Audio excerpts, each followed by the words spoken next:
আসসালামু আলাইকুম, সবাই কেমন আছেন? আজকে আমি ঘরে থাকা কিছু সামান্য উপকরণ দিয়ে পিজা বানাবো। পিজার জন্য প্রথমে আমরা একটা ডো তৈরি করে নেব। ময়দার ভিতরে লবণ, গুঁড়া দুধ, চিনি আর ইস্ট দিয়ে ভালোভাবে মিক্সড করে নেব। এবার কুসুম গরম পানি দিয়ে এটাকে মাখিয়ে নেব।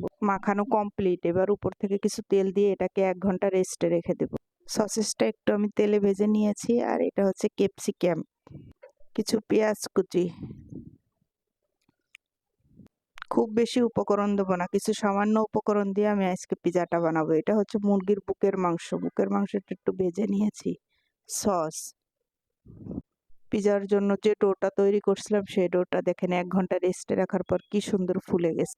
আজকে আমি পিজাটা পিজা মেকারে বানাবো। সুন্দরভাবে আমি পিজা মেকারে রুটিটা সেট করে নিলাম। এবার একটা কাঁটা চামচ দিয়ে পুরা রুটিটা একটু ছিদ্র করে করে দিব। বিকালের নাস্তায় বাচ্চাদের এরকম পিজা তৈরি করে দিলে সবচেয়ে পছন্দের খাবারই হচ্ছে তাদের এই পিজা।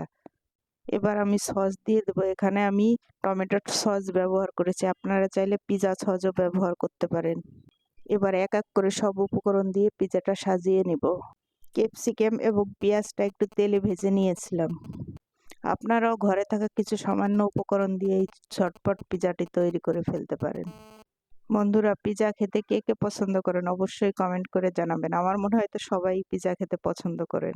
সাজানোর পরে এবার উপর দিয়ে আমি চিজ দিয়ে দিব, তারপরে অরিগানো দিয়ে দিব। ঝালের জন্য আমি কিছুটা গোলমরিচ গুঁড়া দিব। এবার পিজা মেকারটা বন্ধ করে আমার প্রায় 15 মিনিটের মতো লাগবে পিজাটা হতে। দেখেন আমার পিজা বানানো কমপ্লিট। কি সুন্দর হয়েছে দেখেন। আমার ভিডিওটি ভালো লাগলে অবশ্যই লাইক কমেন্ট করবেন। সবাই ভালো থাকবেন। আল্লাহ হাফেজ।